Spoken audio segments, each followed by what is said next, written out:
పవన్ కళ్యాణ్ గారి అభిమానులకి అందరికీ నమస్కారం. నేను శ్రీలీల ఇందాక డిస్కస్ చేసాము. చాలా నర్వస్గా ఉన్నాను. చాలామంది చాలా చెప్పారు, ఇంకేం చెప్పాలో తెలీదు.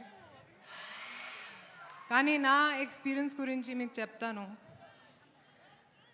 కెరియర్ బిగినింగ్ నుంచి నేను చాలాసార్లు చెప్పాను సార్తో పని చేయాలని. అండ్ ఈసారి ఉస్తాద్తో ఈ డ్రీమ్ మొదలైంది. థ్యాంక్ యూ హరీష్, ఈ ఆపర్చునిటీ ఇచ్చినందుకు. పవన్ కళ్యాణ్ గారి గురించి చాలా విన్నాను కెరియర్ బిగినింగ్ నుంచి. ఆయన ఆరా గురించి సెట్స్లో చూశాను కూడా. కానీ అబ్జర్వ్ చేశాను ఏంటంటే సార్ చాలా సింపుల్గా ఉన్నారు లైఫ్లో. జనాల కోసం చాలా ఆలోచిస్తారు. అండ్ ఒక మనిషిగా చాలా ఇన్స్పైర్ చేశారు. I don't think he realises how big a star he is. Stardom అంటే ఏంటి, హ్యూమిలిటీ అంటే ఏంటి ఆయనతో నేర్చుకున్నాను. Sir, it's been an honour to share screen space with you. Harish గురించి కూడా చాలా కష్టపడ్డారు, నేను చూశాను. And thank you Harish again for this opportunity. I hope this film repeats the magic of Gabbar Singh and more. ఆ తర్వాత మైత్రి ప్రొడక్షన్స్ గురించి అందరికీ తెలుసు. చాలా మంచి ప్రొడ్యూసర్స్, చాలా ఆదరిస్తారు.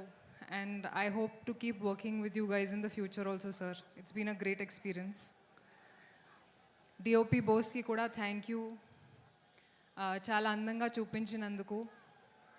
కొంచెం నర్వస్గా ఉన్నాను. అండ్ లీలా గురించి కూడా actually she's a sweetheart. And చాలా ఎంజాయ్ చేశాను working, not really working on set, but just spending time with her. Leela, you will go really far. I wish you the best. ఇప్పుడు 19th release అవుతుంది. Double celebration మనకి, ఎందుకంటే it's a Pawan Kalyan గారు film and Ugadi కూడా. మీ అందరికీ ఉగాది శుభాకాంక్షలు. And sir గురించి ఇంకొక మాట చెప్తాను, మర్చిపోయాను. తక్కువగా మాట్లాడతారు కానీ ప్రతి ఒక మాటలో ఒక విలువ ఉంటుంది. Looking forward to what you're going to say tonight sir. Thank you. Thank you so much రాశి. లీలా మాట్లాడేలోపు నువ్వు మాట్లాడితే నాకు ఏంటో ఒక చాలా పీస్, చాలా కామ్నెస్, సెరెనిటీ